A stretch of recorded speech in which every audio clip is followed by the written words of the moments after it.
everyone, welcome back to Matcha Monday. I can't believe we're already in the second episode, and in today's episode I have a very special guest who is Kalaya, Hi. and she's a junior in high school, and she was actually on my volleyball team.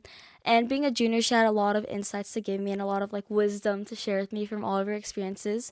And it wasn't only about transitioning from middle school into high school, but it was also about navigating high school and just being a student athlete. So she really helped me a lot throughout the way, and I'm so happy I could have someone like her to look up to. So Kalea, I'm so happy that you're here with me today. And do you want to introduce yourself? Hi, I'm Kalaya. I'm a junior. I've been playing volleyball since the second grade, but I didn't really start taking it seriously, as it being one of my only sports I truly focused on until fifth grade and sixth grade, I think, around there. I've been playing club since the fifth grade too, and I was a freshman on varsity. Yeah, that's about it. I want to play in college, so. Yeah, and also just for me, if you guys weren't in the last episode and if you didn't hear, I'm a freshman in high school. I've been playing club volleyball probably since I was, I want to say fifth grade, but because fourth and fifth grade for me was during COVID, I didn't really have an official club season until sixth grade, and then from there I played sixth, seventh, eighth, and then here I am now playing varsity as a freshman and also club volleyball. So yeah, and to start off, what do you think? What would you say your experience transitioning from middle school to high school was? I want to say it was kind of hard because for training wise and everything, we start training, back in June at the time, and I knew the coaches because both of the coaches I've played for before I went into high school, but players at least, it was players of all levels, Frosh, JV, varsity, all coming in, playing open gyms, everything like that. I didn't really know a lot of people, and it was just kind of scary, and I didn't know a lot. And joining the team, when I found out I was on the team, the only other person I knew was someone I went to middle school with and I grew up with, but we weren't that close. So everyone was kind of just new for me, and it was kind of a place where I had to just know my place and try to have chemistry with my other teammates and things like that. Yeah, so what were some the biggest surprises that you faced when being on the team and also going to your first open gym? I think my biggest surprise, it was just kind of being the only one that I didn't know anyone else really. Everyone else I knew were on JV and Frosh, and love my girls that were on both of those teams, but the varsity team I really didn't know anyone, so it was kind of just being there, and kind of I was really to myself. I was really quiet, and or I tried to be, at least. I tried to be really quiet. I wanted to know my place. I wanted to be just me. Yeah. Yeah, for me, oh my gosh, I still remember my first open gym. I was so scared. I was intimidated. I'm really, really short compared to everybody else. Everyone's a giant compared to me, but it's okay. But I remember walking in, putting on my shoes. I think I was a bit late, honestly, on the first open gym. I was so scared. I was like, oh my gosh, they're gonna make me run, and it was so scary. But then I started playing, and I was like, I need to play confident if I really want to show off my true skills. And you can't play scared because volleyball is definitely a mental sport. You have to play confident. Confidence is key. Also, first walking in, it's you're just looking around. It's just all different levels. It's two Oh gyms. yeah. It's two courts going on in the main gym, two courts going on in the auditorium. You don't know what to do, and it's just so many people, and it's just Yeah, and it was also because there's so many different grade levels, and I was only used to playing pretty much in my grade. Because in middle school, I'd play for school, I'd play for club. We only played age group specific. But then when you go on into high school, I was I guess thrown into the waters, and I had to interact with girls older than me. Not that I'm not used to that, but it was just playing volleyball around girls who are older than me was definitely a change. Because I feel like I had to prove myself more because they're older than me. yeah. So do you think you ever had to prove yourself more? Um, no, I don't really like. I think it was more of just I wanted to be in my place. I didn't want to really overstep. Coming in, I was the only freshman. It was more of just knowing I'm the only one in my class. Let me chill out, sit, and everyone else that knew. Being on the team now, there's a lot of we have pregame warm ups, the inside outsides, things like that. I didn't know any of that. Senior night, when we watch the videos, we all have to sit in a line. Like things like that, it's like I had to take a step back because there's these traditions that we've had that years before me have done. So like I need to stay in line and like learn that from everyone that was older than me. Yeah, I 100% agree with that. I feel like that's definitely an experience that I face. Because when I got on the team, I remember we had our first like preseason meeting, and we talked about like our goals and our expectations, and like one of them was like beating our competitor school who we had lost to the previous year, and also like getting fine NCS and things like that. And I just remember the first time me and the two other, actually, it was only one other freshman with me at the time. I think our other freshman was out of town or something like that. And I remember we walked in, and our director was like, "Oh my gosh, look, it's our freshies! Like, say hi, everybody!" And I was like, "Oh my gosh, like this is so scary!" And I was so scared. And honestly, like, I'm a pretty like extroverted person. I like talking, and I'm pretty social. But it was so weird to see me like be in my shell and not be out of my comfort zone. Because usually I wouldn't be scared to like talk to people, but in that circumstance, I was so scared. Like I've never seen myself that quiet before.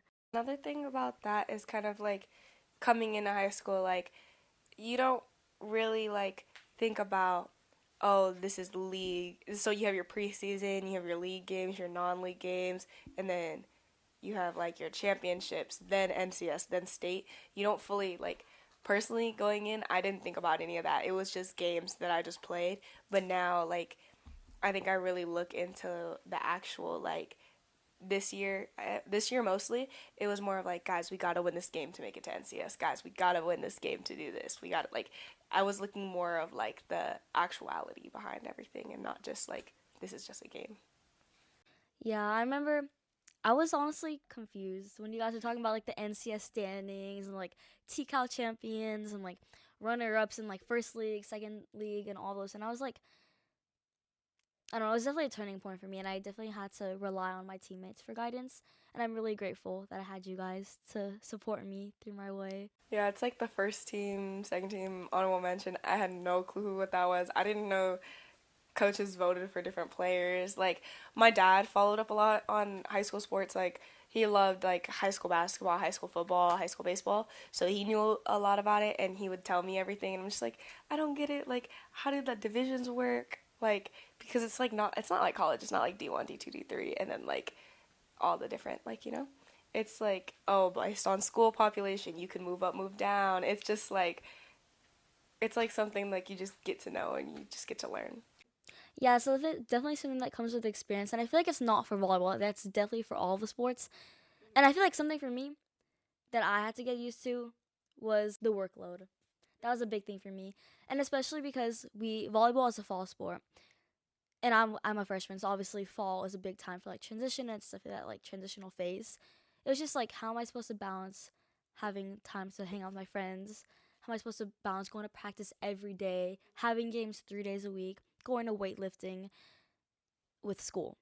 Like, I feel like school is something I've always prioritized. And then when volleyball season came, I struggled. Like I feel like academically it wasn't that bad. It was just more so the time management of it was what I struggled with the most. Yeah, for me, I think it was also you start volleyball in June, right? Like late June. Then you're training late June, all of July, all of August. Then you start playing middle of August, like real games. And then it's like you have real games before high school even starts. Like I remember one of the days I was at freshman orientation, and then that night I had a high school game. I haven't even had my first day of high school yet, and like I feel like we always start pretty like we start kind of late, Yeah, so we it's a do. little like everyone's starting, and then you're just kind of like just getting scared. You're just like, what do I do? Like everything like that. And then another thing is like I was a straight A student in middle school and elementary school. I think coming into high school, it's just like a wham. Like it's just I don't know what to do. Like it's so much like you said, practices every day, things like that. It's what can I do? Like nothing's the same anymore. It's like I you have to take out everything you had thought before and just have like new time management, new like because you've never had practices every day. You've never had school for so long, like different things like that. Weightlifting, practices that are late night, but every single day late night, yeah. Yeah, and I feel like that's not only for varsity athletes, it's also, I think I was like, before filming this, I did a study on like how many students in America play high school sport, and I think it was like over 6 million people. It means that all those 6 million people, like we were saying, they have this huge commitment where it's like you have to go to practice every day, you have to go to weightlifting, And I feel like that's something they don't tell you. Like that's definitely something that's overlooked. I think a lot of people go in for the sport just for like the physical activity, but they don't realize like the mental burden that it puts on you. So Another thing is kind of just like, how do you balance that, or how do you find your own balance with school, work, practice, and weightlifting? Like, how do you have all of that and still continue to have like a social life, family life, like all of that? Like, how do you tie all of that in? honestly, right now I'm still in the, I guess, like I said this in the last episode, but trying to find that middle ground. And it's hard. I sacrifice a lot of sleep. I don't go to bed early. I don't get my 8 hours of sleep, which I know I should. And for me right now, I'm trying to take like a lot of hard classes. I'm trying to do all my homework on time. But at the same time, like a key thing is to tell yourself that it's okay to not be perfect. And I think for me that's definitely something I have had to deal with this since I guess I'm kind of like a perfectionist. And I just have to tell myself throughout this whole thing like the hard work you're putting in is going to pay off. It's okay to not be perfect. You're only a freshman. Like you have 3 more years to go. I think it's a little bit of time. Like, I feel like just last year I was talking to one of my friends about this actually, but I feel like just last year I was coming into high school. Like, and now next year I'm gonna be a senior. Like, it's just so crazy to me how fast it is and everything like that. And I think for me, like the question that I said before, kind of just like it's all trial and error. You have like, I don't personally like to-do list, things like that. Like, you have to find like what actually works for you, because one thing for me might not work for you. Like, you write in a paper planner, right? Yeah, exactly. Oh my gosh. I use Notion, so I like to type everything. I like to type my day to day, things like that, and then just trial and error for everyone. For me, okay, this may sound weird, but I like using the school planners that they give us, and I literally write every single thing. Like if I have practice, if I have to do small things like do chores, do the dishes, do the laundry, I'll literally write it in like a straight line. And as soon as I complete each one, I'll just like cross it off. And as soon as I cross off each one, I just feel it's like something I don't know how to describe, but it's like I feel accomplished, you know. And it may sound like trivial to a lot of people, but to me, it's I don't know. I kind of use it as like validation for what I do, which kind of like isn't good, but it's okay. Yeah, for me, it's more, I like to write down, like, okay, my 5 periods, and then everything I need to do in those 5 periods. I have a whole separate, or like it's 3 columns, so like another list of what I need to accomplish first, like the bigger projects, and then another list for upcoming tests, or like another column for upcoming tests, upcoming projects that I do, and then another list on the side, like the fourth column of the next day's class schedule. So then I can like correspond everything with everything. But it's like mostly like you're looking at the same thing different, like so many different times. I don't know how to explain how my thing is, but like that's trial and error. Like, that's what works for me, seeing everything like scattered kind of. Yeah, for me, I'm not that type of person. I need everything in a line. I'm very like detail oriented. I'm very structure and like I need to follow a routine. Like that's just me, you know. Mhm. But I don't know. Like you said, everyone's different. Everybody has their own ways to go about things, and that's definitely what high school is about: is finding how you work and knowing how you are as a student and preparing yourself for college, because that's definitely a big thing too. But also like also learning yourself as a person, I think too. And outside of being a student, you have to know like what you like, what you don't like, how to find your voice. Like, not saying you do all of this in high school, like you do this in college, you do this after. Like, it's just kind of like this is like the start of how do you learn yourself better. Yeah. And like I said, like I'm a freshman. And back to the point about 3 years being a little but also a lot of time, I think it's a lot of time to get into a new routine. Like I think 3 years is plenty of time to like, get into a new flow, get into a new workload, things like that. But in terms of like what you said, 3 years isn't a lot of time because we're gonna graduate. And also, we're not gonna play the sport forever. That's something I've had to come to terms with. It's so hard to think about how the sport I've played since I was, what, 10 years old is going to be over soon in like 3 years. Just because I'm probably not going to play in college. But I know you are, so you definitely have like an extended journey. But it's so weird to think about how limited time we have. For me, it's more, I like genuinely can't see myself without sports. Like, it's something that I've been around for so long and so many years. I have to always have a foot in the door, I think. And that goes with like, I want to study in psychology, and one of the things I've talked to a lot of people about is sports psychology and sports management and sports communications and media. And I really enjoy that because I get to see other athletes play and I get to watch things like that. And volleyball's not going to always be something that I'm going to always do, but at least I can also watch other people play and things like that. Like, I just love seeing it. Like, the physical activity of just different sports, not just volleyball itself. I just think it's so interesting. Yeah, that's great. It was like incorporate your passion for volleyball into like something you probably want to do when you're older. Has there ever been a time, or just have there been multiple accounts where you feel like your passion for the sport has faded? And like, what have you done to, I guess, keep your motivation and keep pushing? So last year I had a concussion, slowly easing my way back into volleyball afterward because it was pretty bad. First tournament back, I dive for a ball and I break my pinky finger, like a whole body like hit it and it like crushed underneath, like it like just went like that underneath me, and it was just kind of like tweaked one of my knuckles, and it was kind of I lost motivation because I was like, how do I leave the sport because I have a concussion, come back, and then I just get injured again, and it's not even fun anymore. Like, I'm coming back, and I just get hurt again, and I don't know what to do. Like, well, I know it's part on me. Like, was not taking care of my body as much. I didn't know how to move forward. I mean, I've put so much time and effort into volleyball. I knew I had to keep moving forward, and I think that's what gave me motivation. It's like, you've been playing this in second, third grade. Like, it can never leave you. That's what it is for me. If I ever even get to the point where I hate it so much I can't let it go. I have to have it in my life as much as it pains me. Do you ever feel like you're just attached to it because of how long you've been playing the sport? Oh, 100%. 100%. I'm definitely attached because of how long I've played. It's just something that's always going to be there. Like, even if that's just watching with other people that play volleyball or playing myself, like, it's always going to be a part of my life, I think. It's just something I love. Yeah. And also, like, do you think the pressure to perform and also, like, that your, I guess, like, emotional attachment to it has ever, like, taken away from why you love the sport in the first place? If that makes sense. Yeah, sometimes I think, yeah. How about you? Um, Honestly, I keep saying, like, coming to high school, but I think right now is, like, a really pivotal moment for me. And, like, looking back, I feel like I'm going to have a lot to learn from it.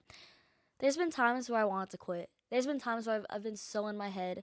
I felt so stressed and just I felt so much pressure to perform to the same level as my teammates. And I remember it was actually on our last game, and I think it was at our state contending match. It was either win or go to state or Yeah, lose and our season was over. yeah. And I remember I was playing, and I mean I'd say I got like pretty good playtime for a freshman, but every time I went in, I just had this mentality of like you can't mess up, you can't mess up for your team. You have to do this, you have to do that. And I think that was definitely emotionally draining for me. And it came to a point where I actually got like literally hit in the face. Like, oh, it's Got so it up. That's all that embarrassing. mattered. It did not go up. Oh my I thought it gosh. did. I think it went straight to the floor, but it's okay. And I remember I was so hard on myself, and I just kept playing. I couldn't go. Like, I didn't want to have that sense of like vulnerability. I didn't want to show my teammates that I was, I guess, like in distress and that I was in pain. So I kept playing. And then I go back out, and it's my time to go back in. And then I dove for a ball, and bang, I hit my head on the floor. And then right at that moment, I just ran off the court and I started bawling my eyes out because I was like, this hurts so bad. Like, I don't know, it was like that moment was like a culmination of like my head like pounding because a 6'4" middle just bounced the ball straight into my face. And then right after, I literally like hit my head on the floor trying to save a ball. Mm-hmm. And it was just like, it was so draining. And I remember, I think it was our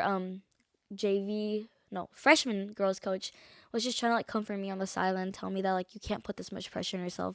You're only a freshman in high school.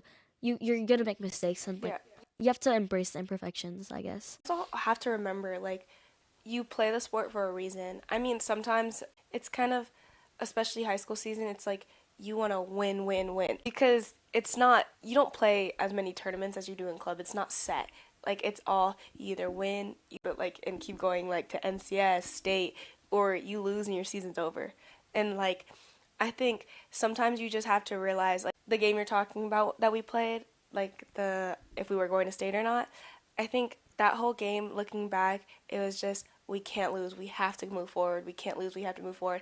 And I don't think anyone ever stopped start to think like, I play the sport because I love it. I play the sport because it's fun. I play the sport. Like, I think if we all, it wasn't heart into it. It was more of just us using our heads thinking we have to win this, while the other team, they had so much momentum and so much celebration because they, like, you could tell they were having fun and they loved it. You're gonna win when you're having fun. You're not gonna win when you're down on yourself or down on your teammates and everything like that.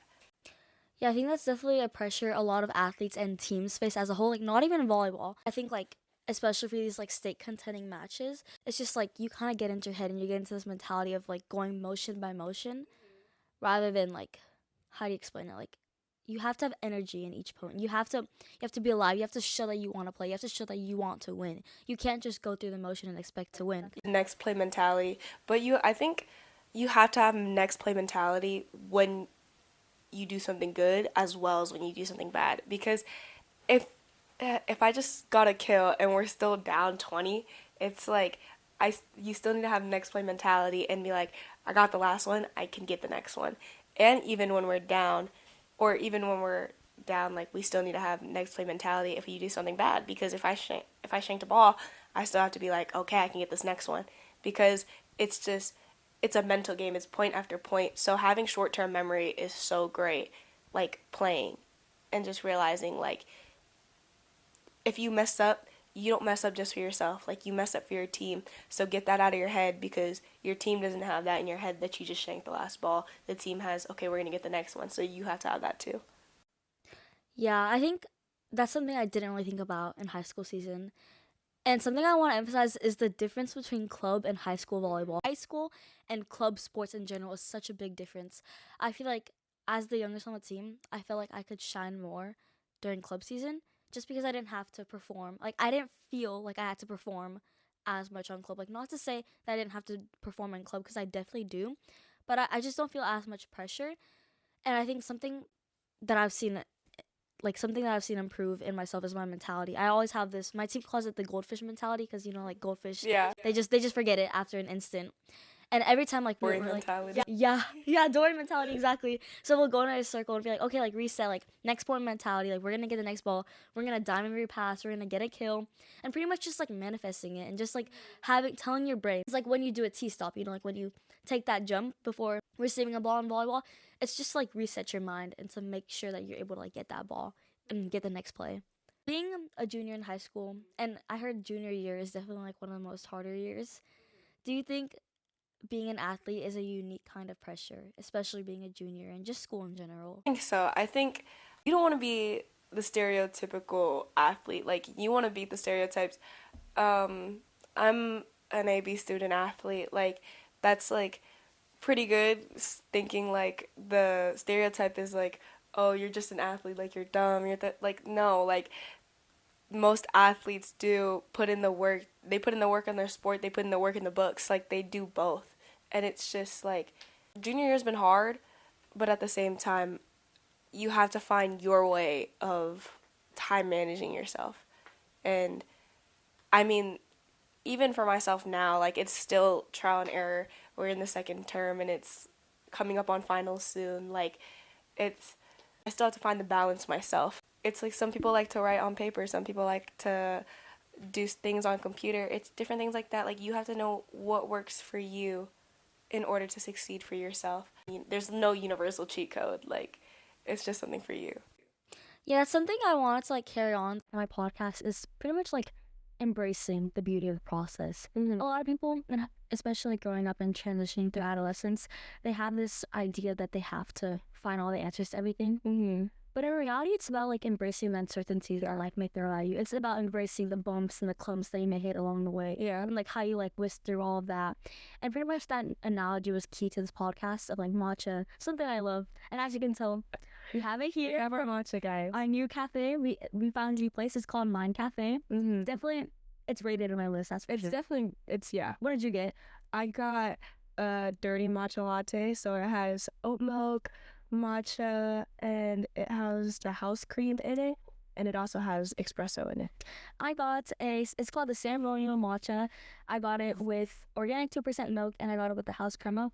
And I remember me and Kalaya, we were like walking out. I was like, oh my gosh, like should we try a little sip of it? And we had a little sip of the crema, and we just kept going. I was like, no. And actually, Kalaya told me, she's like, no, Sophia, like you can't drink it. We're waiting for the show. We have to wait. It's just about like being patient, not even. It's actually so good. Like, Oh my gosh, literally. I don't even like matcha like that. I'm a very big coffee lover. Ever since I was young, I love the taste of coffee. It's not even the caffeine. It's just the taste is so good. And getting like this dirty matcha where it has matcha and coffee in it, it tastes so good. Like usually like a lot of places like I don't like super sweet leafy matcha. Like I like the creamy like matcha. Hey guys, we're back. So I had a bit of a technical difficulty. My mic kind of died like mid thing, and we're doing our matcha reviews, and then I looked at my mic and I was like, shoot, there's no way this just died mid thing. Like that's never happened to me before, and I was stressing, and then I realized that the battery just died and I had to replace it. So editing is gonna be quite rough for me, but it's okay. But where did we leave off? All the way until the second Monday. Yeah, which is March 10th. So tune in. Yep. What did we leave off on? In pressure to perform on injuries. Oh, yes, because we were talking about, like, my almost concussion and your concussion. How'd you even get concussed in the first place last year? Oh. So I was on the phone with a friend that was driving her car, and she came to pick me up. So last year, there was one specific day during the winter, and it was the most windy day, like, probably, like, recorded in a minute, right? So I'm on the phone with her. I'm, like, trying to hang up the phone, and I'm like this, and I open her car door. As a gust of wind came, I opened the car door, and she has like a big SUV. The top of the car hit me right here, and I had a lump on my head. That's how you got concussed? That's how I got concussed. I thought it was from volleyball. A straight impact of like it was the hard door that swung open and hit me in the corner, like Are on you my temple. serious? Yeah. Dang, a car door almost made you quit your whole volleyball career. Yeah. It was I was getting headaches all the time, all year long, and it was like to where when I was playing and the lights were so bright and everything like that, this was like a month after too, and I was like, so much pain, like I couldn't. Has there ever been a more major injury like that you've experienced actually like while playing, and how has that affected your overall There's skills? been two. So last year, like I said, I dove for a ball, and then when I dove, my hand was somehow still open. And then when I landed, I somehow crushed my like finger underneath me, and I broke the snuffle. And then another one is actually this past high school season. So I have really, really flat feet, right? So I have really flat feet. So like the bottom of my foot hurts a lot. So I had a lot of pain on the bottom of my foot, and then my Achilles had a lot of pain too. And it's just overuse of playing every day and playing in these long games, long tournaments all the time. It was so much overuse, and I wasn't stretching a lot.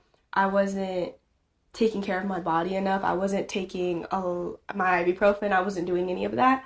So I started feeling a lot of pain. In one of our tournaments, I was blocking and hitting, and I just started feeling like major pain, and I was like, I'm like on the court trying to like keep my composure, like I feel the tears coming down my eyes, and I'm just like come on, one more play. It was so close to the end of the game, and I just gave out, and I subbed out, and I went in, like they like wheeled me to the training room, and when I got in there, I was just bawling. I was in so much pain. I remember that. I was like, oh my gosh, I'm still little, but I was just like, I guess little me, 6 months ago me was like, oh my gosh, like what's wrong with Kalaya? Like why is she hurt? Because I've never seen like one of my teammates like you always seem so like resilient. You always have that like next play mentality. You always have such a bright smile on your face, and that's something I've recognized about you since you were like a freshman in high school. Because I used to watch you play when I was in like 6th and 7th grade. I was quite the fan. Never thought I'd be the one playing on the court one day. But I don't know, I just seeing you in pain, like it honestly made me want to cry. I was like, oh my gosh, like like how do I help you? And I was like trying to comfort for you, and you're just like, I'm okay. I'm always such like a no, like go away, like don't worry about me. No, yeah, I think you literally told me that. You're like, no, it's okay. Like, keep playing. Yeah, You it got was. this. You guys were in your last game. You guys were playing for the championship. I remember you walked over, like, and I'm like, because we fought for at the beginning of the game we fought for side instead Oh of yeah, I remember that. because it was a glare. Mm-hmm. So usually you don't switch sides, but it was a third set and we switched sides Mm-hmm. at 8. And we switched sides. I remember like crutching over to the other side, and you're like, "Oh, do you need help?" I'm like, "No, no, go, go." As if I could even help you. You're No, like, literally. And I'm like, "No, go, go in, go play. Come yeah. on, we got this. Like, we have to win. We have to get this championship. We have to get this plaque. Like, we need to go." Yeah, but at the same time, like when you're in the court and you're still like you have to go like push one more play. That's it. That's how you get major injuries. You know, it's like if you keep telling yourself one more play, and you keep pushing yourself, there's a breaking point. Yeah. And that was definitely a breaking point. Yeah, and that I was was so my scared breaking for you. Oh my gosh! And then you were out like 3 games for the rest of the season, and I was like, no. I knew I would have been okay. Like, I don't know. I was more thinking about just like we need that plaque, we need to win that tournament than like, hey, this tournament isn't that deep. Like we have like championships coming up for our real league. Like I don't know. All of that just kind of like went over my head, and I was more thinking about like, no, we have to do this, guys. Come on. Yeah, I think a lot of athletes put their sport before themselves, Uh, and I think that's definitely something a lot of people should not overlook as much because everybody loves the sport they play, and I think it's so easy to get injured, and that's something that not a lot of people think about. It's like you play the sport every day, you love it, like you play it in high school. Like there's a reason why you play it in high school. You're not gonna play it every day if you don't like it, and the fact that you could get injured so easily and like in 1 second your career could be over. So it's definitely like you have to know when your body is okay and when your body's not okay, and when it's not okay, you have to know like I can't play. You have to tell yourself that, you know? you also just not even that, but more just make sure to take care of your body. Like make sure to actually take care of your body. Make sure to stretch every night. Make sure to drink your water, your electrolytes. Make sure to if you need that Tylenol, that Advil, that ibuprofen, take it. Like make sure to take care of yourself because I'm the type to not try to take anything and try like I think I can beat it. Like I think I can beat this myself. Like That stubbornness. I had the flu and I was like, no, I don't need any of that. I don't need any of that. I can get through this on my own. And I have like crazy high fever and I'm just like, no, I don't need it. I don't need it. It's just trying to get like through. Like I don't know. That's just me though. But I know some other people that are like that too. Yeah, and I think okay, unpopular opinion, but I love stretching. Is that just me? Like a lot of people like they hate stretching because I guess it like takes time from playing. But if you don't stretch, then how are you gonna do well in the game? Like don't stretch, that's how you get injured. And I think a lot of people don't realize that. And also like eating healthy before games. That's what my parents tell me a lot. Is to eat healthy. They always send me these dang Instagram reels of freaking like eating salad and like potassium and bananas. But I realized like there's a lot of truth. Yeah. Like before like I wouldn't like be as hydrated and I'd get like these horrible calf cramps. Oh my gosh, it was so bad. Like one time after a tournament, I think I was like 12 years old, and we were driving home from I want to say Sacramento, and all of a sudden I just feel this like beating pain in my calf, and I was like, oh, like my calf Cardio hurts. horses and all And then of I was like, those. it's okay, like lift it up, like lift up your foot, and then like he had to pull over and like help me massage it because I was in so much pain, but it's because I didn't take care of my body beforehand. So I think another thing is kind of just I mean, yeah, you definitely I mean, I like stretching before and after games. It's just kind of like the stretching before you go to bed, the stretching when you wake up. Like those are time consuming for me and I don't really enjoy those. And then another one is you said something. Crap, I forgot. electrolytes, potassium. Yes, eating before games. I don't eat before games. Like That's not good. high school games. Okay, club games are different. I mean, like yeah, club tournaments are different. But high school games, you will see me at Jamba Juice. That Jamba Juice right there in the plaza. Like Oh my gosh. yeah, yeah. And when we would drive together to On play Panda Express. Express. you and everyone else that I would drive would always go to Panda, and I'm right next door waiting in line for Jamba Juice. My I know. same exact order, that same large with I get like the energy in it and the multivitamin in it. Like that's all I need for my high school game. For me, for Panda Express, I don't care. I'll eat like chow mein. I'll eat like the honey one up prawns and the crab rangoons right before the game. And then I feel it when I'm playing. I'm You like, guys used to oh, go shoot. crazy right Yeah. before. I remember that we had one game down the street, and we went to the plaza before, and you guys got like you guys get in the, I have like the Jamba Juice, just like the big large in the car with like the mini one on the side, and I get in the car. You guys are all in the car. You guys have your bags with the big boxes. And I was like, how are you doing that? Like, We were munching, watching. I can't. It makes me feel heavy. Like I get scared. I'm like, no, I'm gonna be too heavy. I can't jump. I can't block. Yeah, looking back at it, I don't think that was the smartest decision. So next season, I'm gonna like eat healthy before my games. It's also like whatever works for you. Yeah. Like, I know a lot of people like they have like their pregame like their own little like thing. Even if like a pregame meal. Oh my gosh, what would you say your pregame meal is other than Jamba Juice? Like during club, what do you eat? Other than I've been trying different protein bars out recently. There's this one from Costco I really like. I don't remember the name of it, but it's really good. Other things, kind of just whatever is at the tailgate, and then, the Chobani yogurt drinks. Yes. The ones that have like 20 grams of protein. Those ones, I love those in the mornings. I don't know, but one of my teammates is always on me every time. She's like, I'm gonna try the Kalaya meal this morning for the tournament, because we're like like an hour away from here, and she was just like, we spent the night together, and it was a 3-day tournament, and she's like, how do you do that? Like, how do you just in the morning, in the afternoon it's whatever, I just eat whatever, because it's like the days are so long, but in the morning it's always just like the protein bar and the Chobani flip, or like the Fairline whatever milk protein like drink or whatever. And yeah, that's about it. Oh my gosh, have you ever been to a Gatorade sponsored tournament? Because I just like I think it was my last two tournaments in Colorado and in the Bay. There was literally like they're pushing around, what are those, like the trolleys of Gatorade protein bars, like the ones that Gatorade they pass out at protein bars school. are so good. Yeah.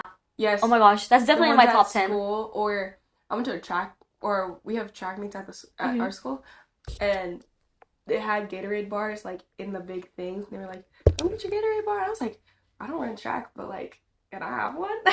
He's like, "Can I have that cookies and cream one right there?" Like, oh, but they're really sweet. I'm always like, I love them. They're like pretty big too. Mm-hmm. Like, they kind of like taste like candy. Like, they do. Like real candy bars. Yeah, I remember like our sports meds physical trainer guy. He was telling me that like he was going to the science of it. Like he was saying you have to eat a protein bar after practice. Like you can't eat it before, because that's like your muscles. Something about like your muscles tear apart. Actually, just talking to him about this. Bro. I'm not gonna lie, because he's my sports med teacher.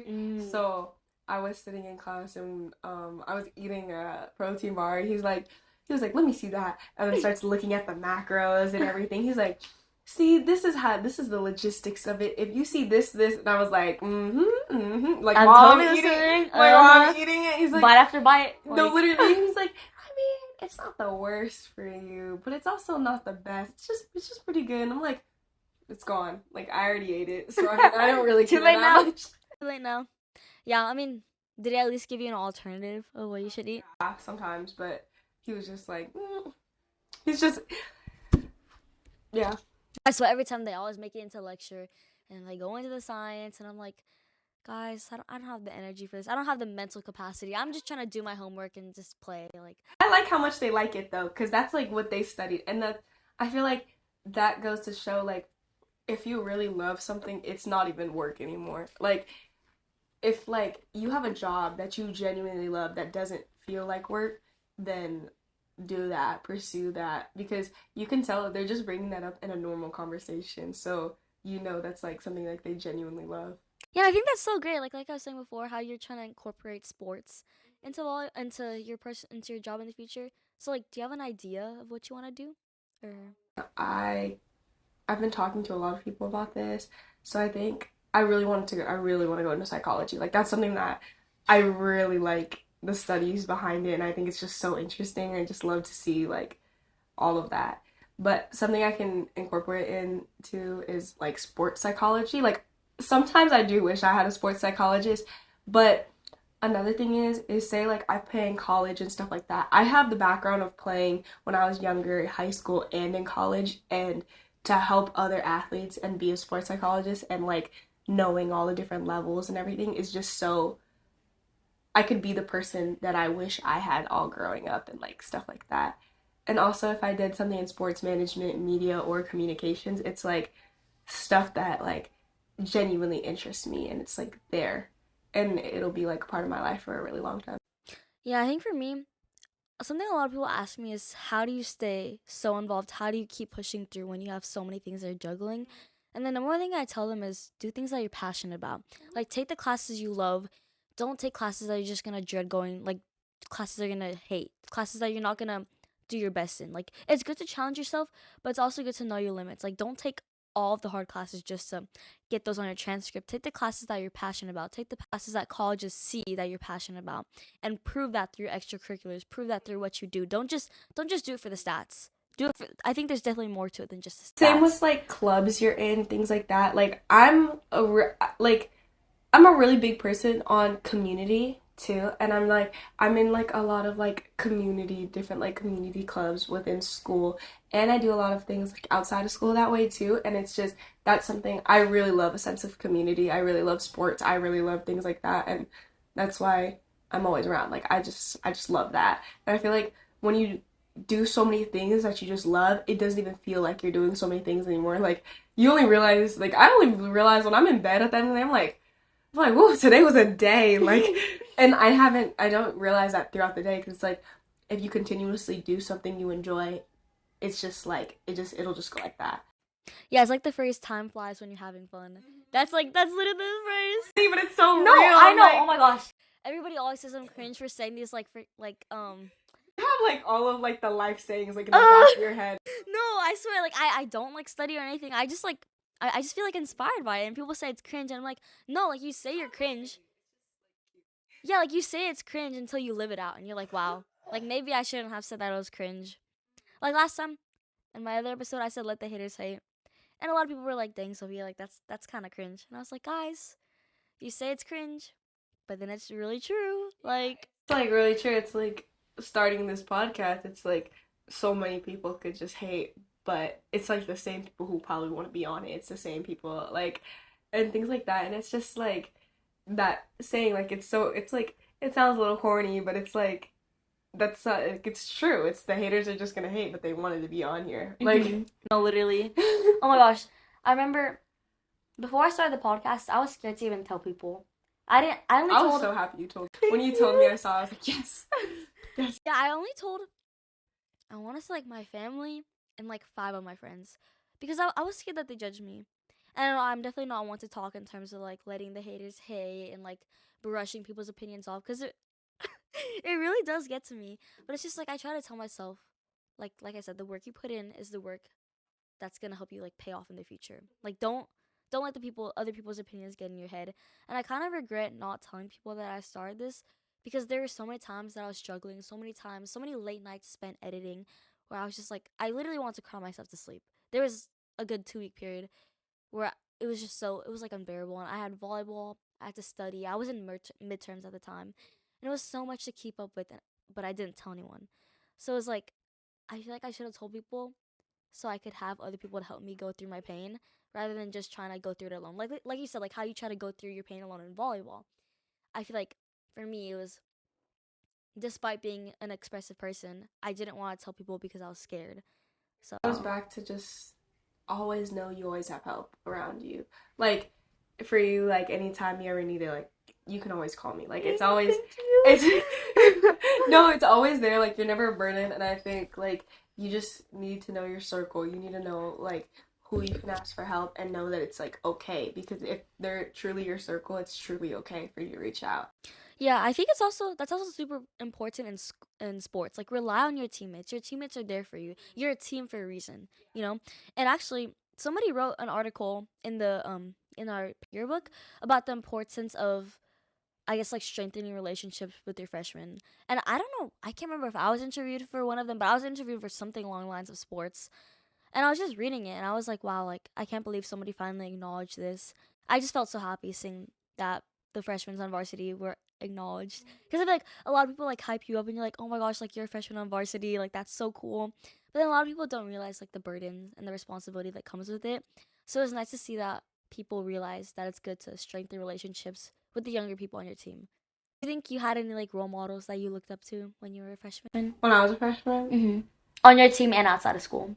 definitely on my team. There was definitely a few on my team. It was knowing that people on my team were in my position before helped me, but also like knowing like it was possible to get to my role model. Like it's not a far reach. It's just a few years out of my way. It's like there, and also a lot of my like I remember this one time I got my biology test back and it was like a D and I started crying and my teammate was like, "Hey, there's retakes for a reason. Like we go to a school that allows them for a reason. Like take advantage of that, use that." And I was like, "Yeah." And I went back, retook that, got A's, and it was like it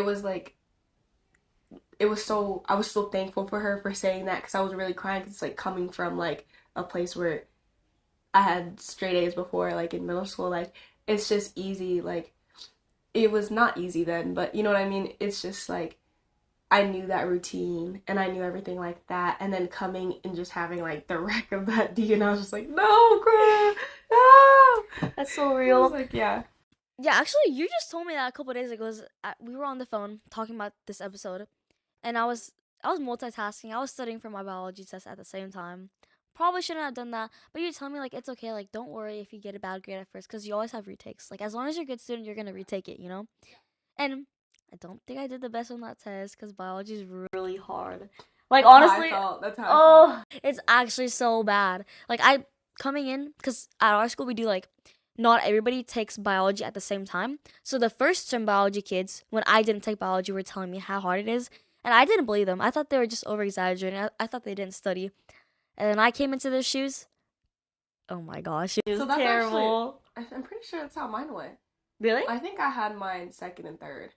I had mine second and third, and there was a few other classes. I had English again, second and third too. Me too. That's like me right now. Yeah, so I had it like that. So I've always struggled with English. So when I had that second and third, I was like, yes, and I had it. I was like, no, no. And then I had bio too. I was like, no, no. It's literally me right now. I have bio, English, and Spanish. I mean, Spanish isn't that bad. I love Spanish. It's so fun. My teacher, she's the best. Shout out to her. And English, I like English a lot. I think for me, English comes easier to me because for me, I think of it as expressing your thoughts on paper. Mhm. So as long as you could properly articulate yourself, then you could do it on paper. I love it now. Like if you like it, I love it. But it took me a while to get to that point of being able to express myself. Like, yeah. And then Spanish, never really learned it before high school. So coming into high school, that Spanish one really like it really whooped me. Like I didn't know what I was doing, I didn't know what I was saying. Like I mean I heard it around all the time, like everything like that, but I never stopped and tried to learn myself. So it's really interesting being in Spanish 5-6 now. Yeah, it's definitely interesting to see the progression you made throughout high Mhm. school. And that's something I'm still waiting on since I'm still a freshman. I'm wondering how it's gonna be when I'm like a junior or senior. Like when I'm in your position, like how am I gonna think like looking back at myself? Like am I gonna be embarrassed? Like am I gonna be like, oh my gosh, like, I'm why did I do that? Like I feel like that's such a canon event. Like everybody looking back 2 years before. Really, Yeah. you look back when you were like I look back at last year and the year before. I'm just like, what was I doing with my life sometimes? Just like, or like some things will give me a deja vu, and I'm like, if I was in this position last year, it would not have turned out how it would.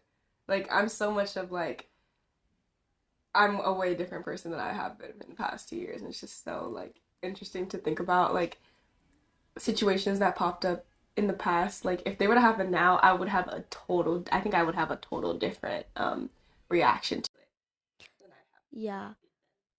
Would you say you're more the type of person who thinks that you're made up of your own experiences? Or are you someone who's like, that last year's in the past, let's move on. Don't think about that. The second one. It's like, really? I'm the first.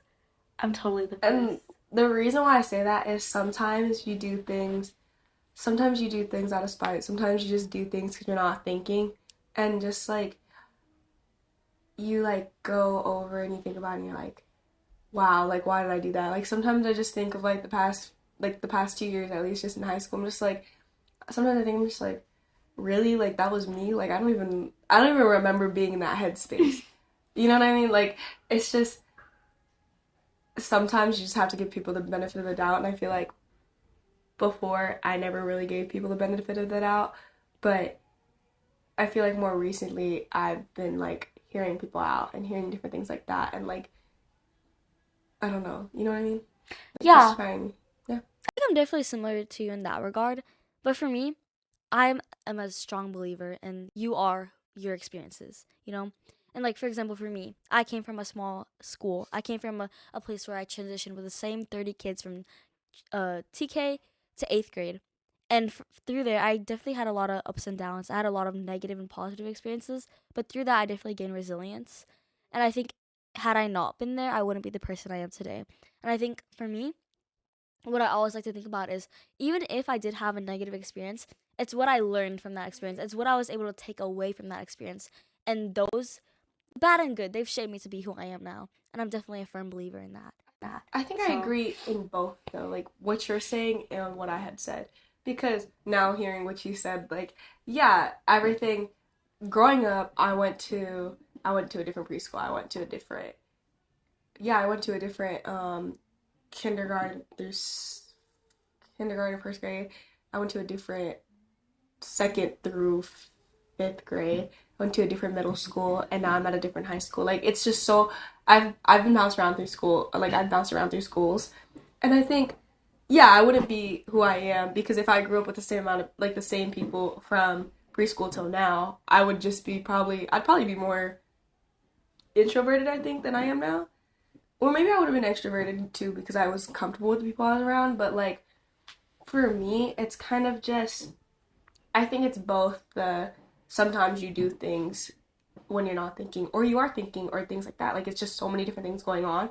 Like so past things don't define you, but at the same time past things do define you because that's who you are. Like me, if I but another thing is like if you didn't make the mistakes you did and if you didn't learn from that, you wouldn't be who you are now. So many different factors to that. It's like, I was trying to keep up and I was like, the past doesn't define you, but at the same time, it does define you. It's so many like it's not a one answer, I think. I think it definitely has like ambiguity to it where you have to, it's up to your own interpretation. It's up to how you approach it. And something that I always think about. Situational. Exactly, yeah. Something that I always think about is the mentality that you have going in is what you're going to get out. Does that make sense? I don't know if that makes sense. But it's like, if you think, for example, for a game, for a high school game, if you think that, oh my gosh, like we're going to lose, there's no way we're going to ever beat this team, how are you going to win? If you Yeah, you're coming out losing. like, even if you do win, you have the mentality of losing, you know? But also, you can also look at it on the flip side. If you walk in, oh, this game's easy, we're gonna win this, and you just get smacked, it's like, Yeah. you came in at too cocky. And I think it's just like, it's situational. Like, it just, or not even I don't know how to explain that. It just depends. Like, yeah. I think it's about not balancing. It's like finding the middle ground between it. And like you can't be too cocky, but you can't be too Comfortable. Exactly. Like you have to go out of your comfort zone. I think like you gotta go out of your box. You can't be in like the same little confined area that you're always in. Yeah, exactly. I think something that just happened at my last few tournaments.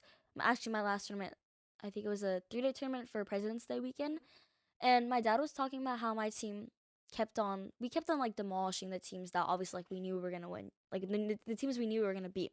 But when it came to evenly matched teams, we weren't able to get that step ahead of them. You know, like we weren't able to have that upper hand against them. And I think it was all about because of our mentality. Like we went in saying like, oh, like this game is gonna be easy, we're gonna win. Like guys, just like play your game, things like that. But we didn't have the energy. Our energy kind of fluctuated a lot. And if you don't have that momentum, if you don't have that drive that pushes you throughout the game, then you're not gonna win. You're just beating yourself down, honestly. Another thing I think is like board mentality to grow. Another thing I think is just take constructive criticism. Like I know recently in my past few tournaments, like I've had a lot of constructive criticism, and I don't think. I mean, I can kind of tell I've gotten better since the beginning of the season, and it's like I could not have made my steps of semi getting better without all the constructive criticism that I've taken in or things I'm trying to learn and things like that in sports and in life. Like it's so much like things that you're consistently learning, and you start applying that to your life, you start applying that to your sports, and it's your mentality and your motivation, it kind of just fluctuates. It starts like you're like creating a strong, like you're making yourself stronger in a sense. Yeah, and I think something a lot of coaches look at is how receptive you are to their feedback. Because if you're not a coachable player and you're just kind of like stuck in your own ways and like, I'm only gonna get these kills if I do it my way, you're never gonna improve, you know? Like, you need other people's feedback. You need to learn from your mistakes in order to grow. Like, you can't just expect to be perfect. You're never gonna get it at the first try. It's all, like you said, it's always about trial and error.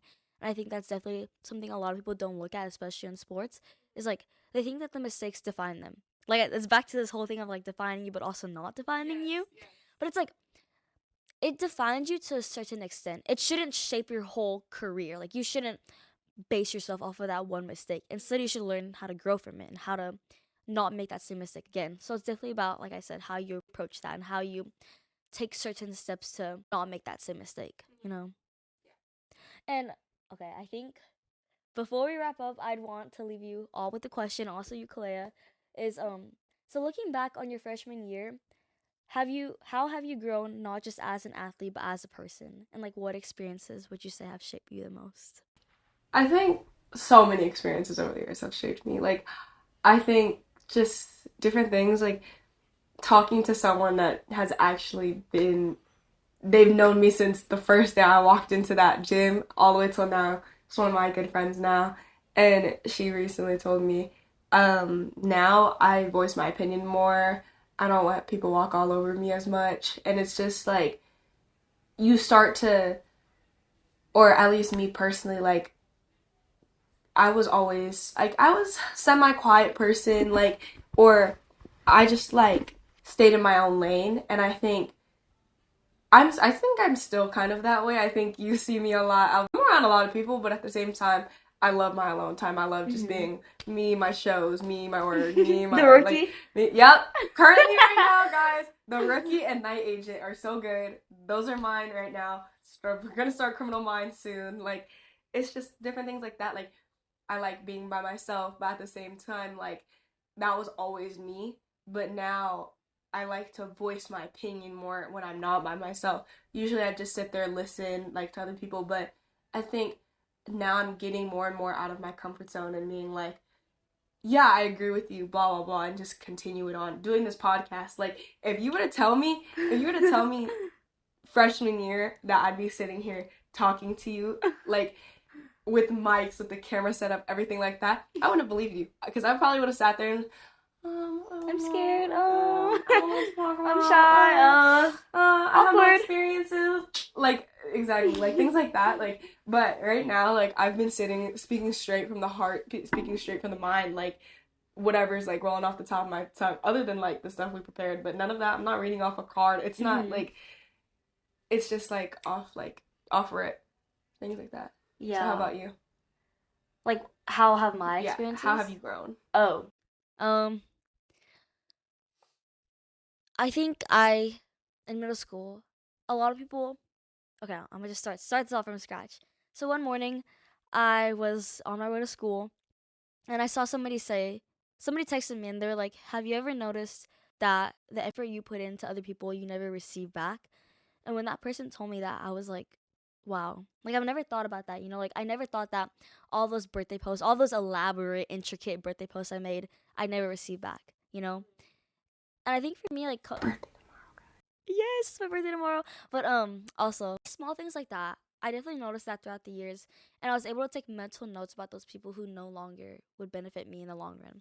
So I think going into high school, I didn't I didn't want to have the most amount of friends just because I wanted that amount of friends. Like, I wanted quality over quantity, and that's something that I like. I feel like the number one thing I'm gonna tell my kids in the future is quality over quantity. No matter what Always. you do, like, literally, it's like extracurriculars, quality over quantity, friendships, quality over quantity.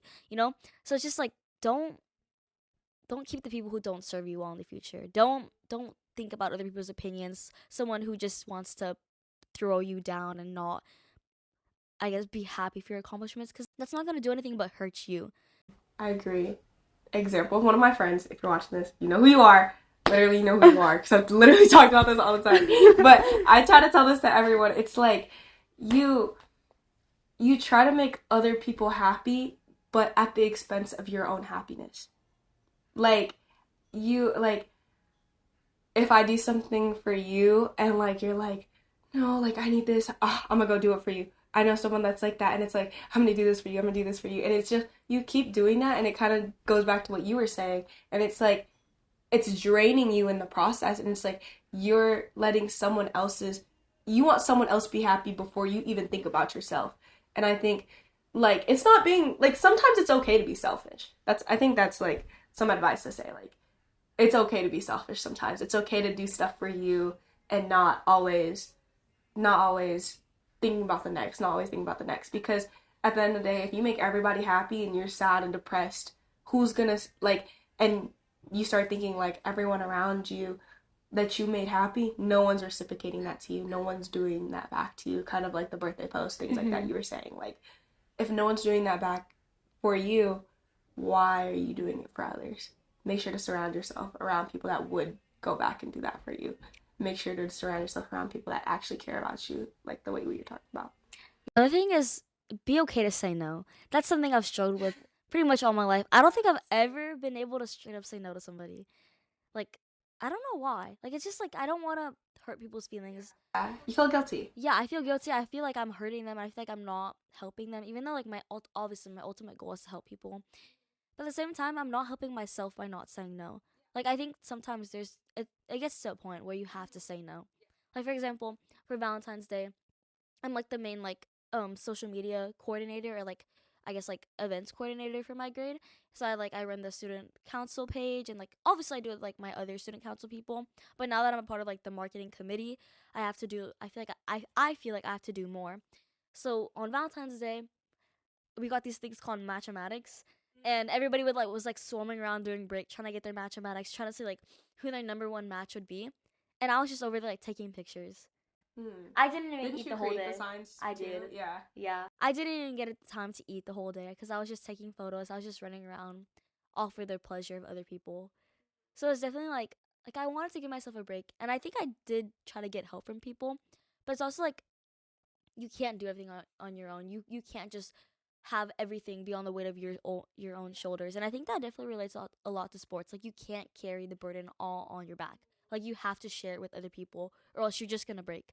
Going back to like knowing your circle, and it's okay to always ask for help. Like, your teammates are there for a reason. You don't play an individual sport. If you wanted to play an individual sport, you could, but we both play team sports. So it's okay to rely on your teammates for help. Like, that's what they're there for. They're there to help you, because at the end of the day, when they're helping you, they're helping themselves. They're helping everyone as a whole. Like, and that's what they're there for. That's what you're there for them. That's your village, you know? Yeah. Yeah. I like the point that you said where you're not only helping other people, you're helping yourself. And I think that's something I want to do with this podcast. Is a lot of people ask me like why I wanted to start the show, why I wanted to do this, and why I wanted to like commit so much time to making a podcast. And I said not only am I helping other people by like sharing my experiences and your experiences and my other guests and their futures experiences, I'm also giving myself mental clarity, if that makes sense. Like, I'm also like, by expressing my feelings, by I guess like venting, if you want to put it that way. Venting isn't always bad. Guys, venting is good. Venting Do is good. it. I love setting my phone up in my car and just talking, or just listening to music in like a passionate way and just recording that, and just like, I think some people think it's weird. I think it's self-benefiting. It's totally okay. Like, especially for this, it's like I'm sharing these experiences, and I've said things in this like right now in this episode that I don't think I've ever opened up to anyone else about. I don't think I was ever able to come to terms with a lot of things I talked about, or I wasn't able to openly voice the things that I said. And I think that I want to help other people help other people voice their concerns. I want to ensure that everybody can have the confidence and can express themselves, because at the end of the day, doing that helps yourself. If you don't do that and you just bottle up your emotions, you're gonna be an emotional wreck. Yeah, you're gonna break 100%. yourself. You're gonna break yourself before you even hurt others. Like, before you even hurt anyone, like, you're hurting yourself. Yeah. If you guys enjoyed this episode where we talked about, what did we talk about? We talked about balancing being a student athlete. We talked about transitioning from middle school to high school, going into college. Yeah, taking care of yourself. And I think if you guys ever have any concerns or ever have any suggestions for the episode, DM me at Let's Talk Matcha Podcast on Instagram. I'm always open to anything. Like literally, you could text me, talk to me at school, talk to me wherever. If you don't know me personally, always DM me. I'm always open. Really drop all suggestions. Like anything will help. Like Mm-hmm. I think nothing is like, unless it's not rude. Don't be a hater. Yeah, no, just like Don't be a constructive hater. feedback. Don't be a hater. Yeah, but like don't let the hate like don't yeah. be a hater. But Yeah. constructive, like I said earlier, like constructive criticism is always good, Mhm. and also just ideas and suggestions, because at the end of the day, like you're talking about it, but like as a watcher, if you want to watch a specific thing and like you want to watch, like if someone wants to watch you talk about something, like put that, like text her that, Yeah, DM her DM me that. like Yeah. yeah. I actually wanted to do this thing on Instagram. It's like the feature where it's like the Q&A or like the polls, things like the interactive things, just because I want to like build more of like an online community. And I wanted to just like ask you guys if you had any ideas of what you want to talk about or any like prevalent issues you think teenagers face today. Like, just like I said, don't be shy. Don't be afraid to DM me. Or if you're a teenager yourself and like anonymously want to say something or something like that, or like want advice on something, or want to know like the like another teenager or another like person going through something that you could be going through, or like their ideas on it or their touch on it, like it's perfect. Yeah. And like I said, hit that like button, subscribe. Follow my channel. My YouTube channel is called Let's Talk Matcha. My Instagram is called Let's Talk Matcha Podcast. I'm currently working on TikTok right now, and I actually got logged out of my account. But I'll be working on it. Spotify? I was thinking about Spotify, but I realized that YouTube is it's the most accessible for teenagers. I think a lot more people are on YouTube than Spotify. 100%. Yeah. Bye, guys. Bye. Your next episode, tune in for more. Bye.